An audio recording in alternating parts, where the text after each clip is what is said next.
kung sino na tumaas ng lipa. Ay, Diyos ko, natanggal pa yung pustiso ko.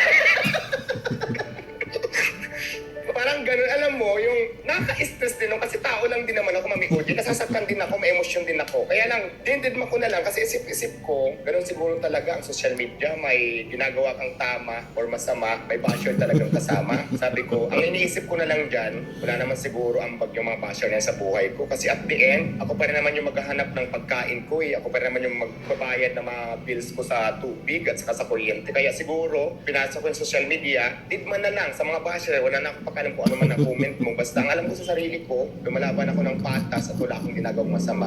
Kasi sila naman hanggang comment lang sila eh. Hindi naman talaga nila alam kung ano ang tunay mong ugali, ano ang tunay mong pagkatao. Kung baga nagpapase lang sila doon sa mga nakikita nila sa social media. Pero sa realidad ng buhay, hindi nila ako kilala. Oo nga. Kasi